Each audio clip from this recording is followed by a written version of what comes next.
Hey folks, Pallet here, back with another Minecraft video. If this is your first time visiting the channel, welcome in. If you've seen some of my videos before, welcome back. And to all of you, I'm glad you're here.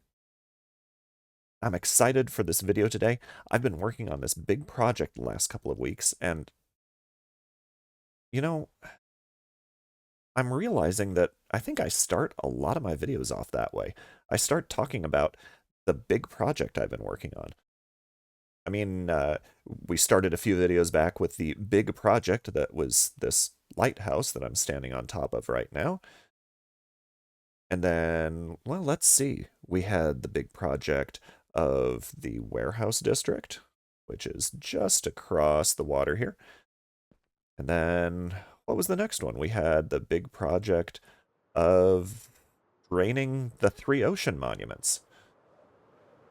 And then we had the big project of the ring habitat that joins all of the ocean monuments. I'm starting to wonder if maybe I've just lost a little bit of perspective on what a big project is. Because the one I've got for you today, I was thinking tops all of these. And granted, it is kind of a big project, but I'm thinking maybe one of these times I should just set myself up like a 10 by 10 plot of land and just try to do something small and detailed.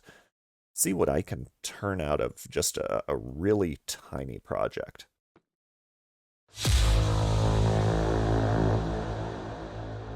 But we're not talking tiny projects today. We're talking a big project. Now, if you saw my last video where I showed off what I've been doing with this ring habitat, you may have noticed that I had a bit of a space marked out right in the center of the ring shape. Now, I had an idea for some time that I wanted to put maybe a statue, some sort of big sculpture out there. I just had some trouble deciding how I wanted to do it. This is something I'd been thinking about for, oh, several months probably, since I first came up with the idea of this build. I wanted to put a statue out there, but I'll be the first to admit I am not an artist. I can maybe draw a stick figure. I don't have really any experience with sculpting, with sketching, with anything like that. So I kind of turned to my old standby and I looked for some art online. Used I think it was Bing Image Generator, one of the AI powered ones, to come up with the statue that I like the look of. But then I realized taking that two-dimensional image and transforming it into something three-dimensional was going to take some skill that I was pretty weak on. And so I started looking for tools, looking for suggestions, looking for any sort of guides I could find that could help me do that. And while I didn't find anything specific to attacking it from that angle, I did find a video by Asumavoid that gave me a couple other ideas. And so we're gonna swing out here, and this is my big project. We'll try to get another couple angles on it so you can see it.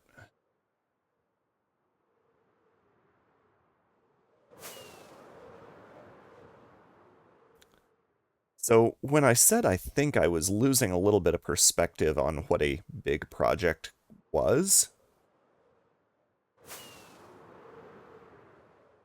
it has to do with just how tall this statue turned out. So from what I've seen reading the wiki, about the tallest auto-generated feature in Minecraft is in the jagged peaks biome. And some of those mountains can top out at y equals 255. Now I'm going to bring up my stats here, and you see the very top of this is at y equals 250. This statue itself is over 180 blocks tall. Starting from sea level runs, what is it, around like 64 or so. And then the platform that I built this on comes up probably another 6, 7, 8 blocks from there. We wind up with the very top of this build being almost taller than anything that'll auto-generate in the world.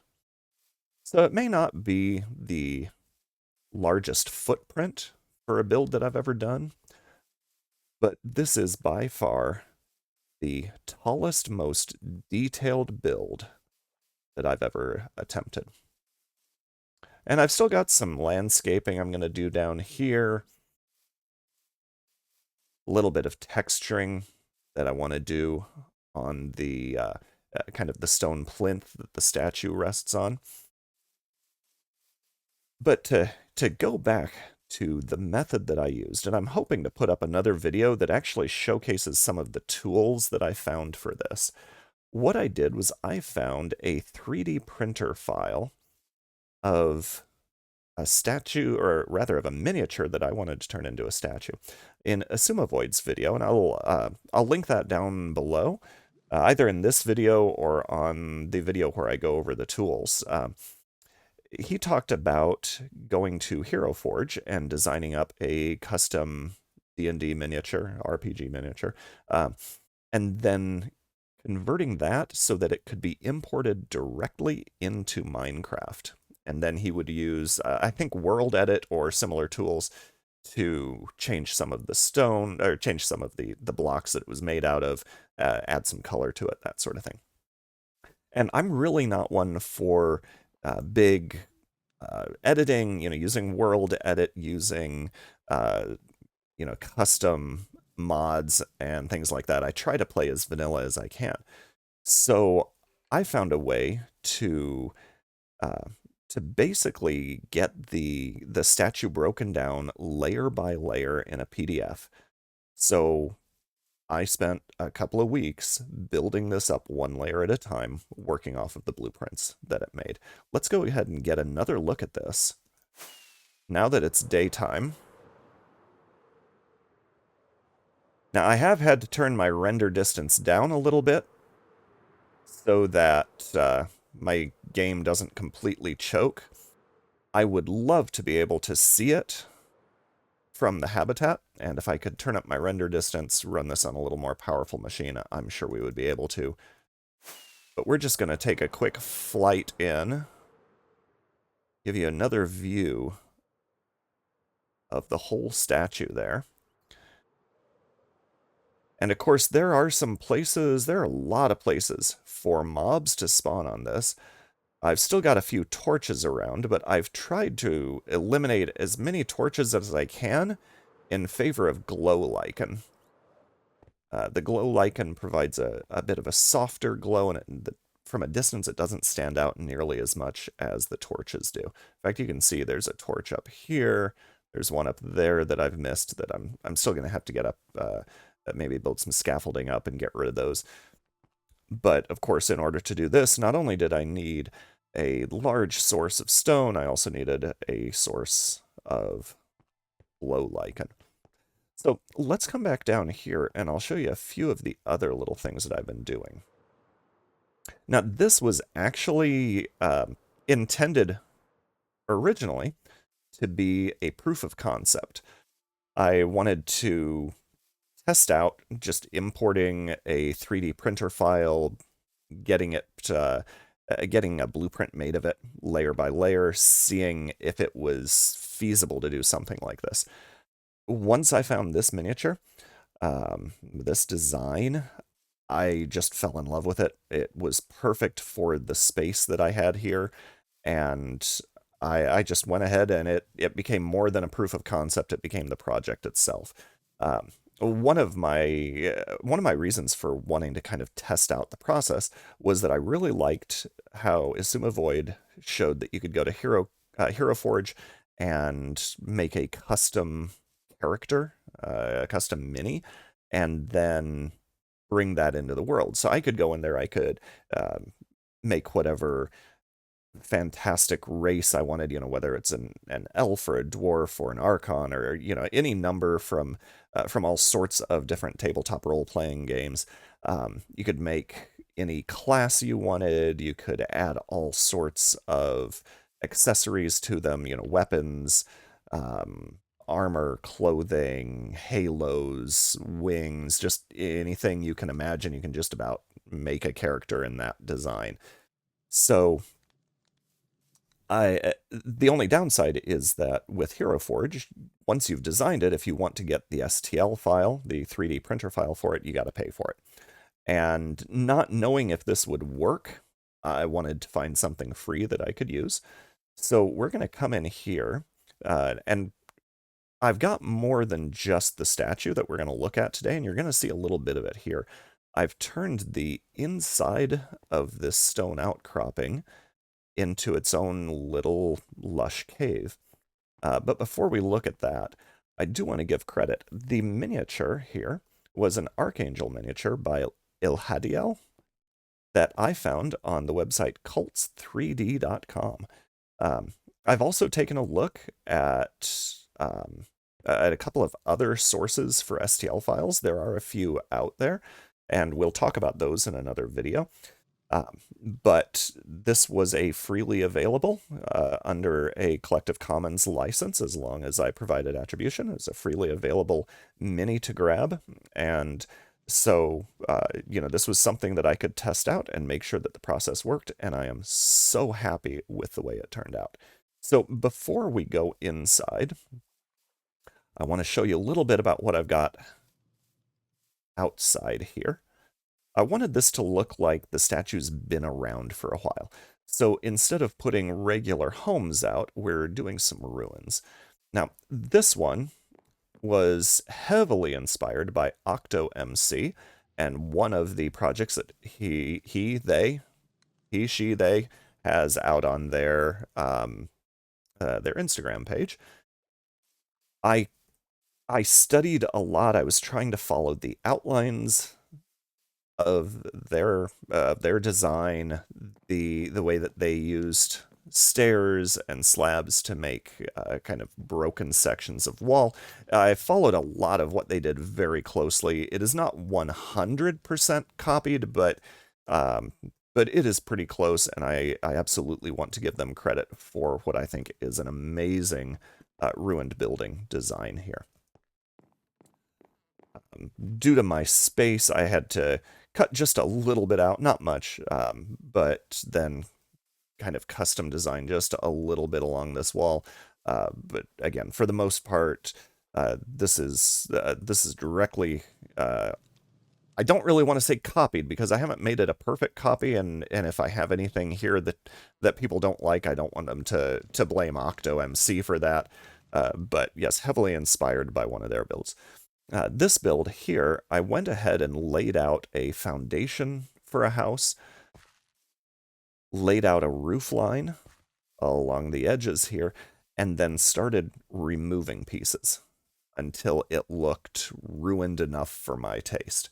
And I used some of the things that I picked up from OctoMC's build, like using stairs to provide like some little hollow spots where maybe bricks have worn down, fallen out, using, cracked and mossy stone bricks, that sort of thing. And I think this one came out really well. And I will not say that I think it's as great as what OctoMC came up with, but I definitely learned some techniques here, and I've got some food for thought for populating the rest of this platform. Now, this platform, eventually, I'm going to turn into more of an island than a platform. I want it to kind of fit in somewhat naturally to the space. And as you can tell, I've done a little bit of landscaping here. We do have some extra levels. It's not just one flat disk of dirt. So let's go inside, and I want to show you what I've been working on in here, because this, I am just really, really so happy with how this lush cave area turned out.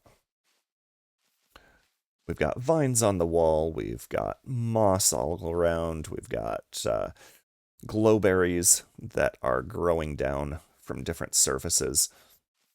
In the very back, we've got uh, what used to be a little bit of a room for the workers who were building the statue. Tiny little place where I can rest while I'm out here working on the statue.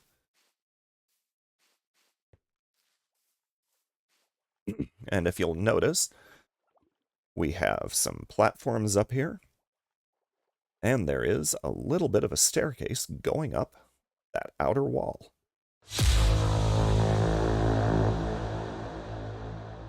So let's go ahead and follow that staircase up. Oh, before I forget, look, we've got axolotls. I included a little clay water section over here. Actually found a lush cave not too far from here. And so I went down and just kind of looked at the overall structure of it. And I didn't mimic it perfectly. Lush caves are very complex environments, but I made sure and invited a couple of little guys to come over here and give some life to this as well. So now we're going to head up these stairs, which of course have no safety railing. There is no OSHA in my world. And we are going to come across here where we've got some of the construction platforms. Notice that we've got these suspended by chains. We've got some supplies here that have kind of gotten overgrown a little bit in the years that they've been sitting around. And then we have a ladder that leads up to we're up in the statue itself now. We should be coming up through the foot of the statue. And we've got a path up here to a staging area where the stone cutters, the masons, would have worked. I do intend on continuing to detail this out. I've got a bit more work in mind. This is still kind of a rough layout at the moment. Now we have a second platform over here. And what I'm planning to do here is turn this into kind of a living area. Maybe put some beds up here, some cooking facilities. Eventually, gosh, I would like to have, I'd like to have some villagers up in here. Maybe, they're archaeologists, maybe they're historians looking at what the old stone cutters left behind. But I'm just afraid that any villagers that I bring in here are not going to survive. I have lit the entire place up. When I first came in here after constructing the statue, finishing everything off, it was pretty much just a mob spawner in here. It was dark, it was tall. This particular area right here I could almost sit here and watch the mobs spawn in the darkness and start hopping down. I have taken great care to make sure everything is lit up in here now, so I'm not too concerned with any mobs killing my villagers. There are just so many tall places that they could fall off of, and villagers have so little sense, such a little sense of self-preservation. I just don't know if it would be worth trying to bring them in. It's something I may play around with, maybe import them into the base area, but keep them away from the upper levels, but we'll see. So, we're getting to more suspended platforms up here. Another long ladder to go up. Now, this one was pretty much in the middle of a long vertical shaft that I didn't have a good way to suspend chains from. There is a witch around here somewhere. I think she must be on the other side of that wall. She is really close.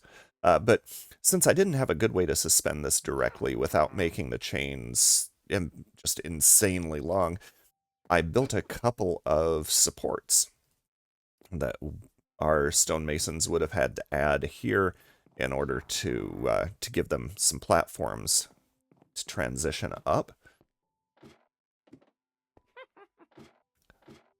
I don't know if that is coming through on the sound, but that witch is freaking me out every time I hear her. I keep thinking I'm going to turn around and be attacked. I have to remind myself I've lit everything up. They're just on the other side, which probably puts them on the outside of the statue. Now you'll notice there are some iron bars here. These are the areas that lead off into the wings. The wings were very kind of narrow chasms inside that were tough to light up, tough to clear out. I lit them as well as I could, but then I thought, you know what? I'm just going to put some bars up, make it very obvious that these are areas you probably don't want to be going in. So we can see here this platform where I had to suspend it from the trusses. And, oh, what do we have here? It looks like somebody may have had trouble with a ladder higher up. And they've been there a while. Well, let's see if we can find where they may have come from. So now we're getting up into rougher areas. You notice we don't have any stairs at the moment. This is all kind of how the stone cutters left it. Here's one more platform. There are those wings that have been blocked off. And let's head up here. Oh, and I believe we have found what happened to our friend down there. That was a little bit of a fall. I guess that ladder just did not hold up over time. Now, I bet if I tried, we might be able to jump up to that, but let's see if we can find another way to get up there. That looks like we might be able to do it. Now you'll notice here, and this is one thing that did make construction just a little bit difficult, is we've got clouds that like to move through the statue. It's so tall that that they will come in, they'll kind of obscure things a little bit. And during construction, that made it tough for me just to verify that I was actually placing blocks in the right spots. I'd sometimes just have to wait for the clouds to clear out before I could move on. There we go. This is the very top of the statue. That's the top of the head. And not like we can see a lot, but we can look out the statue's eyes. Again, with the render distance as it is, there's just not a whole lot for us to see at the moment.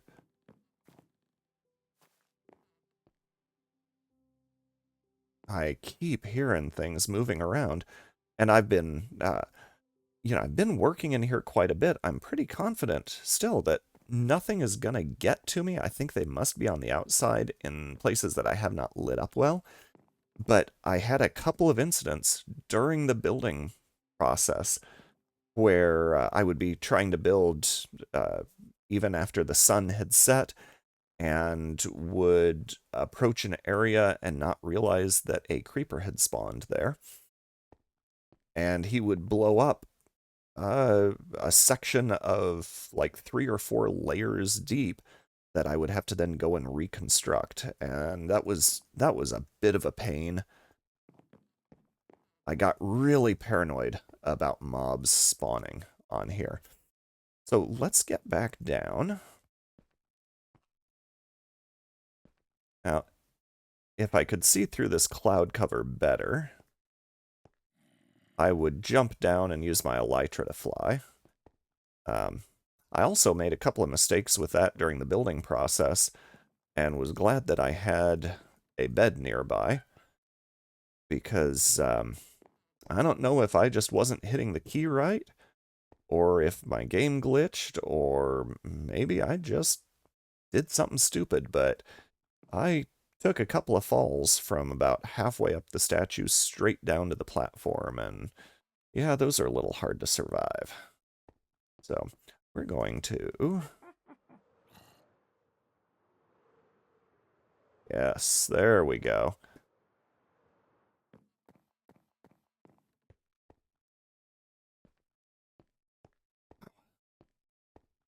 I still get nervous every time I do that. Now we're coming back down into the lush cave area.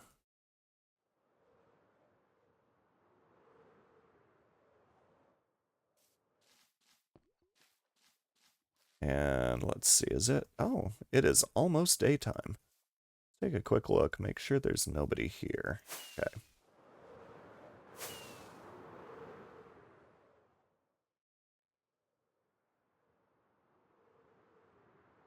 See, there are some gaps like that that I was pointing out to one of my kids. Hey, there's a...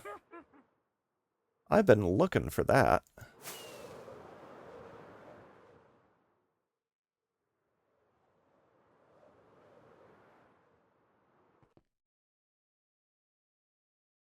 There's a zombie. I just heard the witch again, didn't see her. Maybe one of y'all saw her, I'm not sure, but I think I saw... Oh, there she is. I think I saw a missing armor stand.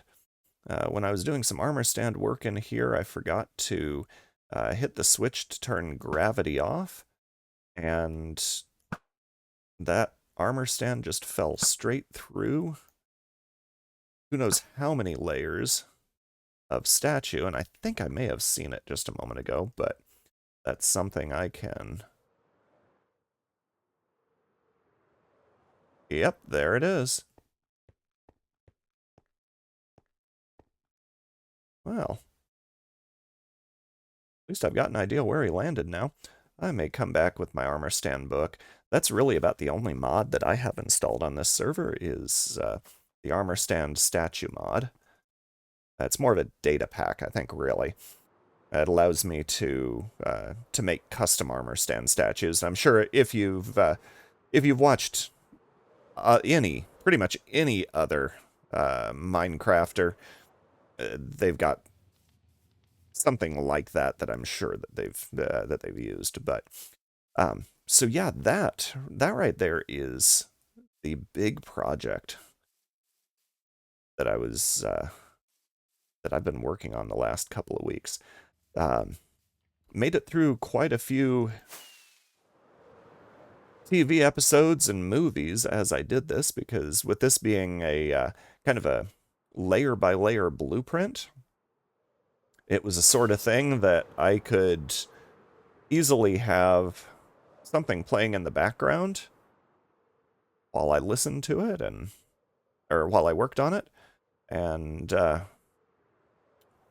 yeah, this was, for as big a project as this was, it went really smoothly and a lot faster than I'd expected. One last thing that I do want to show, and this is not nearly as big, but this is the little farm that I built for harvesting glow lichen. This was on Xenofabric's YouTube channel. Always want to give credit for that sort of thing. What we have here is a dispenser of bone meal, and I've added a fair bit of bone meal in a chest up here that's hopper fed. I think, I don't remember if the chest and the hopper were part of the original design of this. They may have been. I've had it now here for a couple of weeks, so. And then we've got what amounts to an observer clock. When you turn it on, the observers see each other start ticking. The dispenser dispenses bone meal onto the glow lichen, and as you harvest the glow lichen, it just continually regrows, drops into this hopper, and into the chest. It looks like with the mobs that had spawned over there, I'm going to need to take a little bit more over and try to spawn proof that more securely, but I actually have a couple of other statues in mind for my world along the lines of this, and I was thinking of maybe giving our guardian angel here a little companion that could hang out near her. Um, we're going to have to see how that works out. I want to finish building this island, adding a few more ruins here, adding maybe a small rundown dock that people could sail up to. I always want to be aware that not everybody has elytra or feels comfortable flying around, so I want to make sure that we account for that and have a place where somebody could sail up on a rowboat or a raft and tie up and explore